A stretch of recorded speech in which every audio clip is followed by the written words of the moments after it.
Welcome YouTube subscribers, this is Chris here from Woodman Spirit Channel. As you can see, winter has eventually arrived and I'm very pleased about this. So beautiful up here today. I'm going to show you the hoarfrost on the trees. Just bear with me. Just look at this amazing frost on these spruce trees. I love how it festoons on these old man's beard lichens. It makes it look almost like a Christmas tree. Absolutely amazing.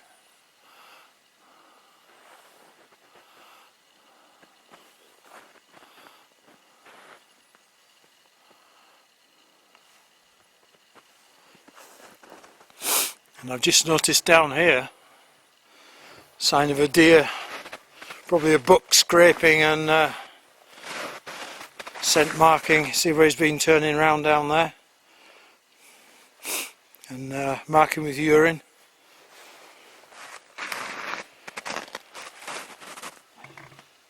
Again, you can see the frosty rime building up on the these are wild rose.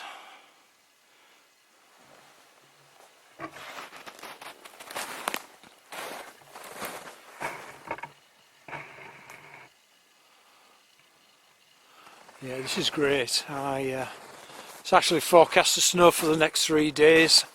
Since I was last up here, it's probably laid down another 4 inches. Probably be another foot over the next few days. That's good.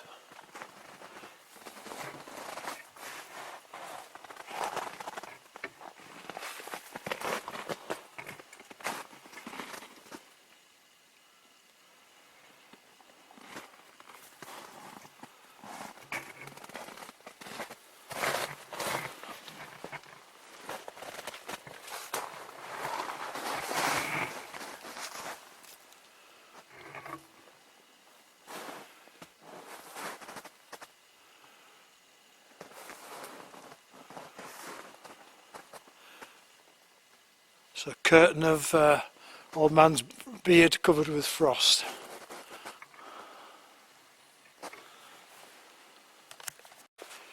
And here we can see where squirrels have been coming out for a meal on a feast on pine cones.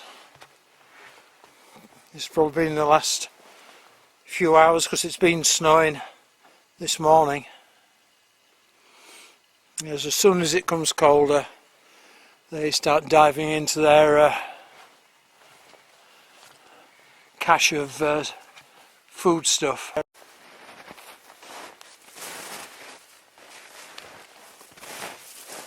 I just love this little JB Stoller axe that I made up last spring on a 26-inch Wetterlings Hudson Bay haft. It's only £1.5 head. And it's a stubby little wedge of an axe. But this is how they were made. Some people think they're worn down, but from what I can find out, they're all like this anyway. And I think the wedge not only splits well, but it also is very good at removing wood. This can compete with axes double its own size. So I'm just going to cut some of this. Got a length of vine maple here, so I'm just going to chop a piece off it.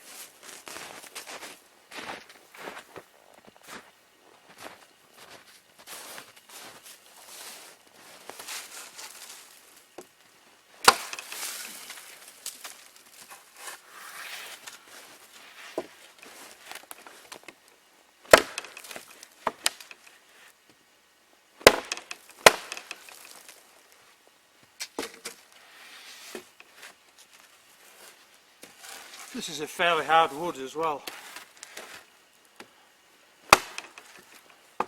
Goes 3/4 of the way through on the first chop. Nice clean cut.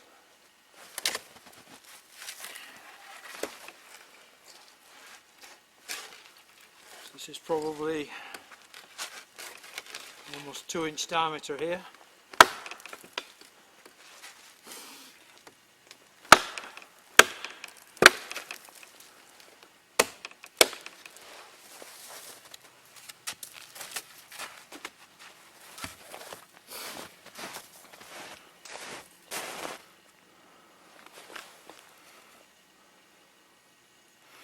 Yeah, it's even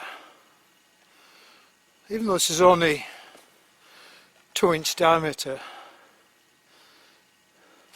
it's probably 20 annular rings on there, so as I said before, in these dark woods you tend to find trees grow very slowly.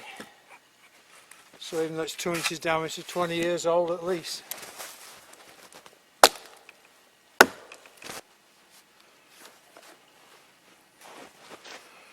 So here I have a Bushcraft knife that I was bought as a present over Christmas. This is a Russian made knife. I think it's made by one of the members of the St. Petersburg Knife Club.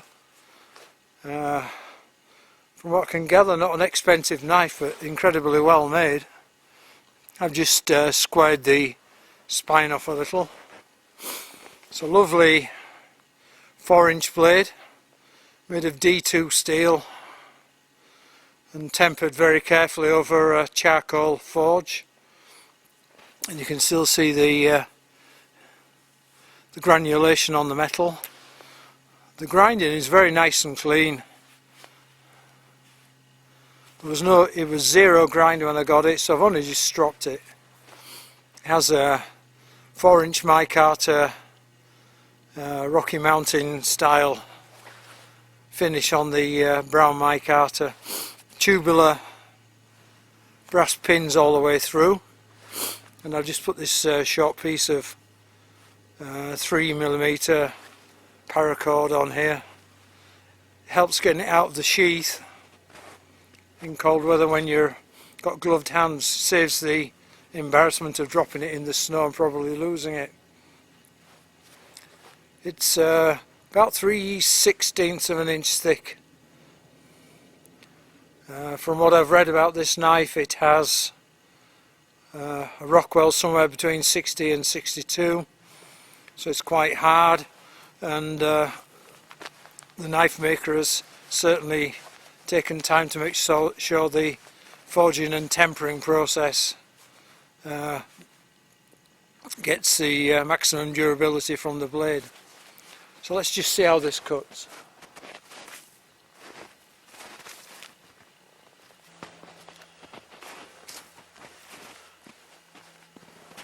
So I'm just cleaning up a flat area on here so we can rest the stick on there so I can pare it down.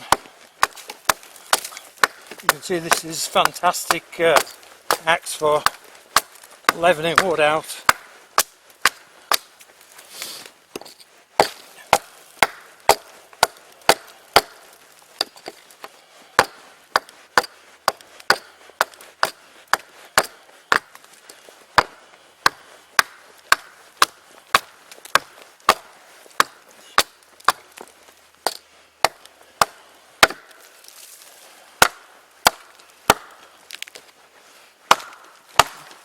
Biting really deep. See that?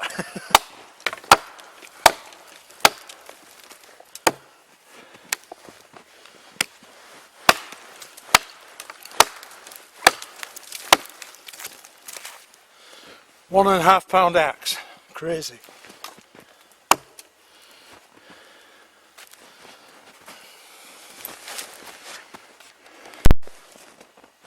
So here we go.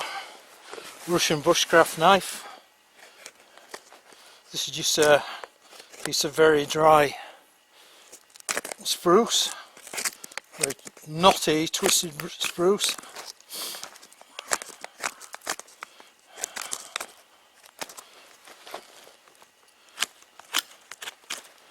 See if it'll cut through there, okay? Yeah.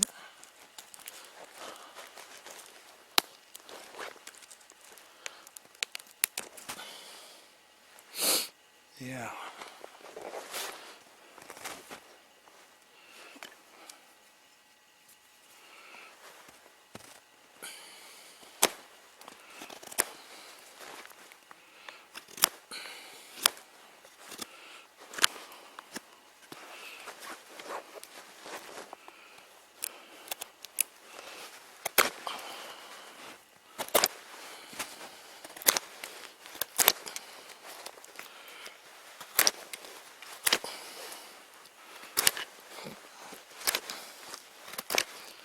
No problem there.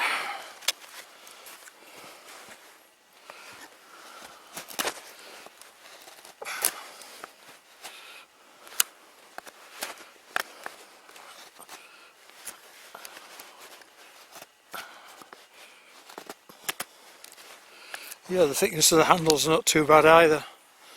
It's classic kind of bushcraft woodlaw shape. I think the guy who made this is Alexei Vigorlin or some such name. I really like the D2 steel. I've not had a problem with it. Some people say they've had problems with it chipping, but I think a lot of it's down to how things are heat treated.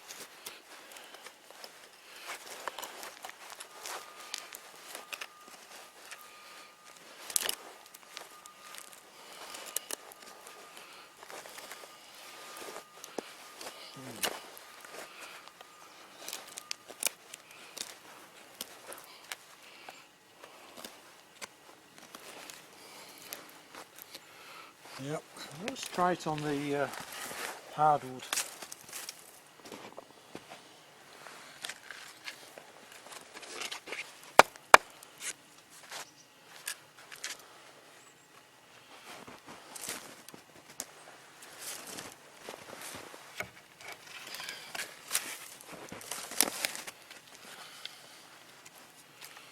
See if I get that in the camera. Let's angle it in a bit.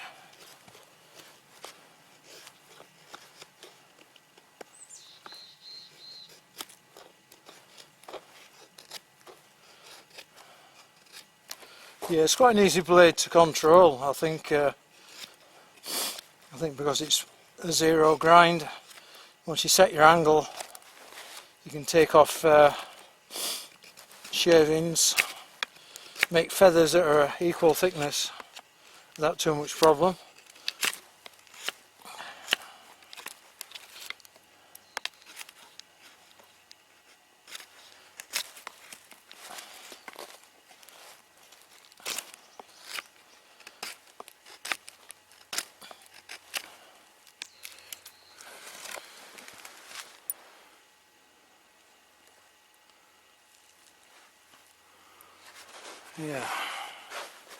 Yeah, I like this knife very much.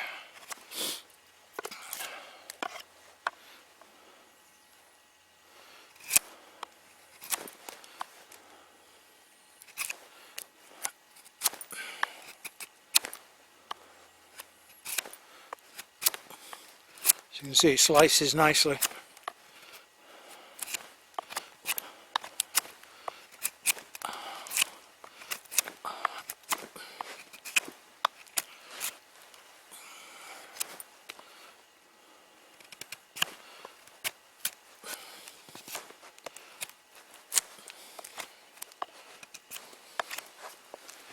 That's good. So let's just see how it throws a spark. I'm guessing it'll throw a spark very well. D2 usually does, as long as the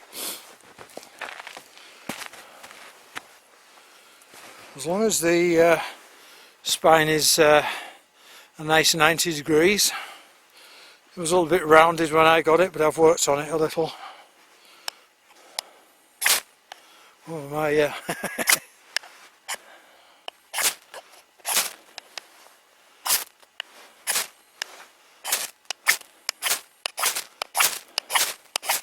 Oh yeah, no, hardly any pressure, just really bites in there.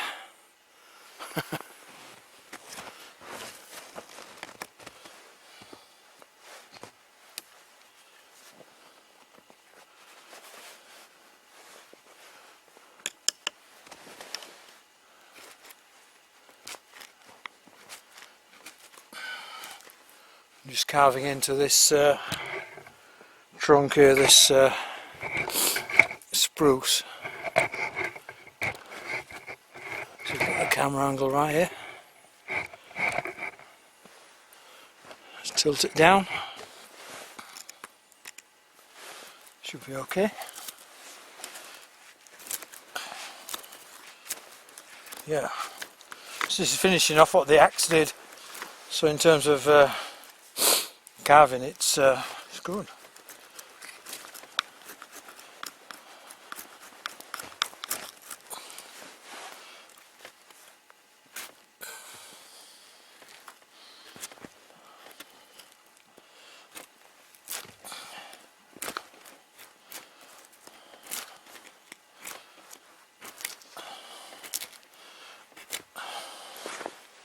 You can see the tip.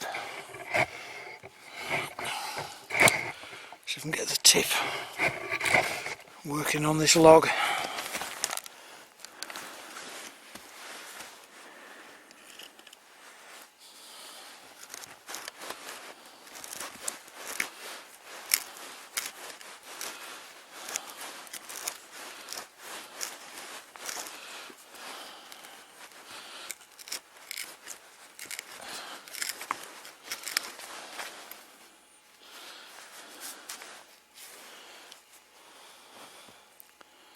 Yep,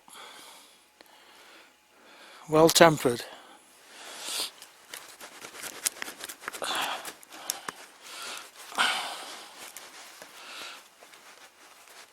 Because this wood's quite frozen as well.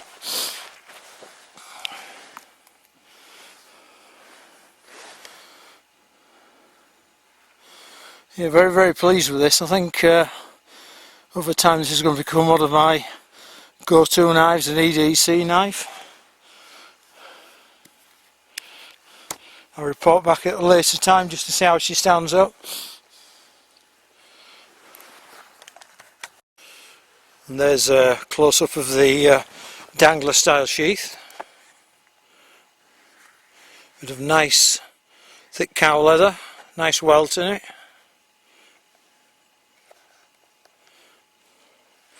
The knife sits in it quite tightly as well, although I always tend to wear the knife, a new knife, on the belt for a while and then add a little piece of thin cow leather to the inside to tighten the sheath.